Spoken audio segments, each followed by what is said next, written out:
cyane muri update sha tubazaniye zaka kanya aho muri no Kivu mu burasirazuba bwa Repubulika ya Demokarasi ya Kongo bikomeje kuba imberenge. Ni muri teritwari ya Masisi urugamba ruratsitse ruratsinanye ndetse no muri teritwari ya Rucuru. Byifashe bite bihagaze gute saha iyi ngiyi? Ni bikomeje kuba bikomeje kugenda bigaragara ndetse ubona yuko umutekano ihuriro rya M23 ryamaze kukaza birenze uko wari umeze bitewe nuko bakomeje kugotagotsa izi park zikomeje kugenda zivamo bamwe mu basirikare ba coalition bahanganye ndetse ubona yuko bamaze kubona yuko hari gahunda ikomeye cyangwa hari umugambi ukomeye wo kongera kubura ibitero bitandukanye mu bice bigiye bitandukanye byo muri Nord Kivu. Ni mu nkunde rero tuze turebe akantu ku kandi turebe uko situation ihagaze ku murongo wa telefone turi bwakira umuroko informa aduido nido nuko byifashe. Ni iminota mike cyane wowe uri mu kazi ndetse cyangwa uri mu tundi turimo ni iminota mike ukahita tumenya uko situation ihagaze. Mbere yuko dukomeza rero kamushimire mwifuriza amahoro y'Imana wewe wahisemo kubana natwe. Ikindi kandi nawe kitwumva bwa mbere urebe munsi ya video kandi subscribe winjire mu muryango mugari wa Dayima kumva amakuru acukumbuye kandi yizewe. Nje muri kumva kandi mugiye gukomezanya ndi Jamia Umugisha ku murongo wa telefone turi kumwe na Bwana Bizima. Bwana Bizima ahongeye kuramuka neza. Ni kuri uyu wa kabiri aho nubundi ari ku itariki 24 z'ukwezi kwa gatatu 2026. Ibintu bikomeje kuba bibi cyane muri Nord Kivu sayingiyi bigaragara yuko FARDC yatangiye gucurika ikibuga. Bwana Bizima byifashe bite? Niko bimeze ni operation ubona ko FARDC isa naho iri kujyagurutsa mu bice bitandukanye ndetse ubona ko hari coalition za FDLR wazarendo muri Masisi batiyeho cyane ubona ko ziri kugaya ibitero cyane zishaka kwisubiza ibice byatakaje ndetse zinarasa inshuro nyinshi kuri coalition za M23. Ubu mu gace ka Kazinga kari kamaze iminsi barigaruriwe na M23 ubona ko FDLR n'ubundi ni coalition y'abazarendo bose bishyize hamwe badashaka gusa naho bava muri ibi bice kuko umunsi w'ejo ndetse n'iki gitondo cy'uwo munsi barimo gusa naho bagaye ibitero ku ruhande rwa M23 hano muri Kazinga. Ubona ko ari imirwano ikomeye. Iyi coalition yari imaze igihe isa n'ituje ariko isa n'itegura kuko ubona ko FARDC mu masezerano bari bafitanye yo kubaha ibikoresho ndetse no kuba FARDC yabasabaga ko bagomba kugira operation nyinshi bakora muri iki gihe kugira ngo base naho bahakaze cyane M23. Ubona ko muri Masisi FDLR igoranye cyane bijyanye n'ubushobozi n'imbaraga ifite kandi murabizi neza ko ari ibirindiro byayo biri cyane muri aka gace ka Kazinga, Ibizanete, Ngururu, Gasheke ndetse no mu nkengero mu birometero bigera mu 8 uvuye za Katoyi. Ni icyo ubona ko yibasiwe cyane na FDLR cyane ubona ko iyo habaye guhangana cyane gasa naho ibuze imbaraga ihita zatira ibice bindi vayo yerekeza muri Pinga ku buryo ubona ko utabasha gusa naho bisenya ngo bishoboke cyane muri ibi bice bya Masisi. Ni uburyo rero ubona ko M23 inkora mu mirwano ya buri munsi kubera izi FDLR ziriyo ndetse n'abazarendo bishyize hamwe bigaragara ko ari coalition itarimo ingabo za FARDC kuko nta gace ubona ko FDLR yikoze ubwari yonyine muri iyi mirwano iri kubera Kazinga ndetse ubona ko hari n'ibice bamaze gusa naho barimo muri aka gace ka Kazinga bigaragara ko basa naho bayigabana n'umutwe wa M23. Yes, Bwana Bizima ibi biragaragaza neza ko abawazarendo ndetse na FDLR bahawe imbaraga zidasanzwe nk'uko wagiye ubimbwira, bakaba barahawe intwaro nshya ndetse hakaba harimo n'umusirikare uretse kwiditirira ipeti ukomeje operation. Uyu nguyu atandukaniye n'ababandi leta ya Kinshasa iherutse gufunga. Nabo ni imitwe myinshi kuko urabona ko iri ni ihuriro rya Wazalendo rigizwemo n'abajenerali babyihaye bagera muri 4, harimo aba FDLR, aba Mutayomba ndetse n'aba Kigingi. Ni koalisiyo nini cyane ubona ko mu gihe gishize ubwo yagabaga ibitero hano muri Gatoyi ndetse na Kazinga bari gurupe nini cyane kuko babaraga ko bari bageze mu bihumbi bigera muri 6. Urumva ko ni ingabo nyinshi cyane, ni koalisiyo mu bice igabamo igitero ntabwo biba byoroshye gusa naho bahanganye nayo, uretse ko ipozisiyo y'Akazinga ya 23 isa naho yubatse bashyize imbaraga nyinshi cyane kuko bari bazi ko ino koalisiyo itigeze ijya kure n'ubundi bateganye. Gusa yari isa n'iyivugiyeho bijyanye n'ibikoresho batari bafite bihagije urebye aribyo bari bategereje ku ruhande rwa FARDC, ariko amakuru ahari ni uko ibikoresho babihawe, ari nayo mpamvu ubona ko basa n'abongeye gukora mu operasiyo mu gihe bari bamaze hafi ukwezi kose basanyeganye. Yes, Bwana Bizima, ngo mu Rucuro naho ibintu byabaye bomboma byifashe bite sayinge? Aka gace ka Rucuro ni FDLR n'ubundi na Wazalendo bari muri bino bice bya pariki ya Virunga ndetse na muri Tamba ya Rwindi nabwo ubona ko naho ni pariki. Rero ni ibice ubona ko FDLR ifite n'ibirindiro bikomeye, ariko harimo na operasiyo ziri kubahiga ku ruhande rwa 23.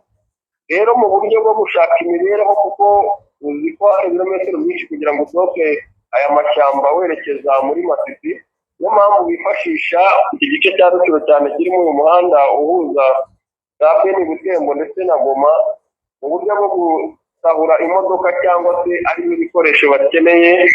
Ubona ko bakunze kugira ambushi nyinshi bakunda gutega muri iyi mihanda, nk'uko byagenze no ku munsi w'ejo ko hari imodoka yarasiwe hano hafi ya Rumangabo, kandi mu gukurikira ababikoze basanze n'ubundi binjiye muri pariki ya Nyiragongo, ku buryo ubona ko ari igikorwa kigenda kibaho inshuro nyinshi cyane mu bantu baturiye izi pariki cyane. Usohotse muri iri shyamba bakunze guhura n'ikibazo cy'umutekano muke cyane bijyanye n'uko ubona ko FDLR ifite ibirindiro bikomeye muri aya mashyamba kandi baza gushakira ubuzima hanze.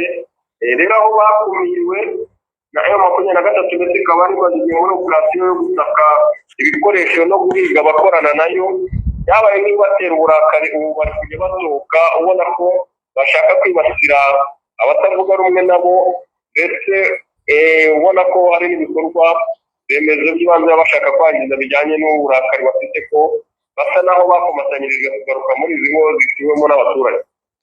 Yes, Bwana Bizima, birakomeye kandi biravugwa ko ubona yuko ku mpande ya koalisiyo yanganye na M23 bashaka kwinjirira umujyi wa Goma. Ibi bigahabana neza n'ibyo M23 bamaze gukora, ndetse sahi bakavuga yuko n'ubwirinzi bamaze kubushyira ku murongo. Bwana Bizima, ibi byatangajwe na Kabila ku munsi w'ejo, aho yatangaje ikinyamakuru La Libre Belgique, avuga ko iyi Kongo kuyicamo atari byo gusa, ahubwo ishobora gusenyuka hatagize igikorwa. Urabibona ute wowe sayingi, bitewe n'uburyo Chief-Hotline zimeze n'uburyo imipangire y'urugamba yifashe? Ni ikintu gishoboka cyane kuba yacikamo kabiri, ni kimwe, ariko hari no kuba yasa naho ifashwe yose bijyanye n'amateka y'urugamba ruriyo. Ubona ko FARDC hatabayeho bisa naho bashikama cyangwa bagashyirana hamwe. Koalisiyo y'ingabo zitandukanye ubwazo yonyine ishobora kubasenya, kuko urabona ko bifashishije ibihugu bitandukanye, ndetse hari n'abacancuro nabo bakomoka mu bihugu bitandukanye.